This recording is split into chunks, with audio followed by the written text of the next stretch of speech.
भारत में बढ़ने जा रही केंद्र शासित प्रदेशों की संख्या, दिल्ली से ऐसा क्या हुआ जिससे होने लगी सीमांचल राज्य बनने की चर्चा।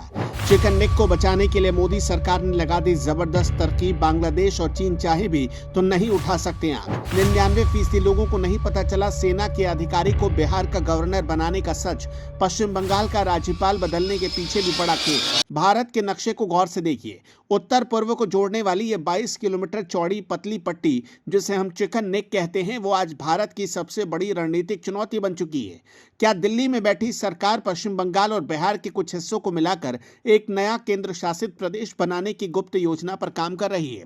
यह सवाल इसलिए उठ रहा है क्योंकि पूर्वी भारत के इन दो राज्यों में शतरंज की ऐसी बिसात बिछाई गई जिसने दुश्मनों की नींद उड़ा दी है। हाल ही में बिहार में रिटायर्ड लेफ्टिनेंट जनरल सैयद अता हसनैन को राज्यपाल बनाकर भेजा गया।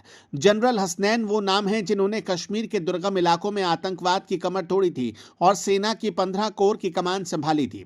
उनके पास जटिल सुरक्षा चुनौतियों और जनसांख्यिकी बदलावों को संभालने का दशकों का अनुभव है। दूसरी तरफ पश्चिम बंगाल में आर.एन. रवि को कमान सौंपी गई है, जो रिटायर्ड आईपीएस अधिकारी और राष्ट्रीय सुरक्षा सलाहकार अजीत डोवाल के सबसे करीबी और खुफिया ऑपरेशंस के माहिर खिलाड़ी माने जाते हैं। रवि साहब पहले नागालैंड के राज्यपाल भी रहे हैं और वहां के जटिल उग्रवाद को करीब से देखा है। जब दो संवेदनशील राज्यों में सेना और इंटेलिजेंस के दिग्गजों को एक साथ तैनात किया जाए तो समझ लीजिए कि पर्दे के पीछे बहुत बड़ा पक रहा है।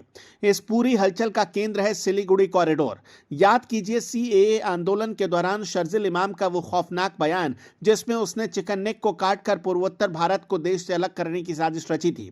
उस एक धमकी ने भारतीय सुरक्षा तंत्र को हिलाकर रख दिया था। यह 22 किलोमीटर का इलाका भारत की लाइफलाइन है। अगर दुश्मन ने इसे ब्लॉक कर दिया तो भारत के 7 राज्य देश के बाकी हिस्से से पूरी तरह कट जाएंगे। सरकार जानती है कि अगर युद्ध जैसी स्थिति बनी तो चीन हो या कोई भी विदेशी ताकत सबसे पहले इसी कमजोर कड़ी पर वार करेंगे। इसलिए अब सीमांचल से लेकर मालदा और मुर्शिदाबाद तक प्रशासनिक शिकंजा कसने की तैयारी है।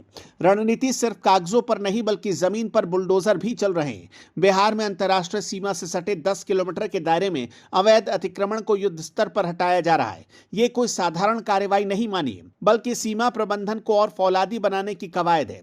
सासाराम और बेगूसराय को सिलीगुड़ी से जोड़ने वाले जो विशाल हाईवे बन रहे हैं, वो केवल आम जनता के सफर के लिए नहीं, इन रास्तों को इस तरह डिजाइन किया जा रहा है कि संकट के समय भारतीय सेना के भारी टैंक और रसद चंद घंटों में बॉर्डर पर पहुंच सके। ये एक्सप्रेसवे और लॉजिस्टिक पार्क इस इलाके को एक मिलिट्री हब के रूप में तब्दील करने का संकेत दे रहे हैं।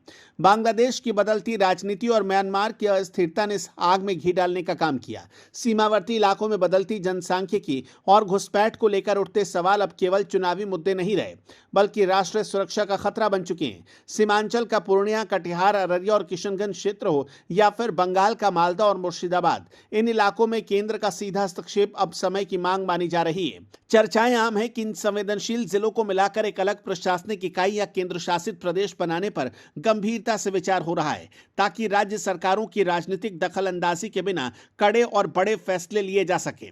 बिहार के राजनीतिक घटनाक्रम भी इसी मिशन की तरफ इशारा कर रहे हैं।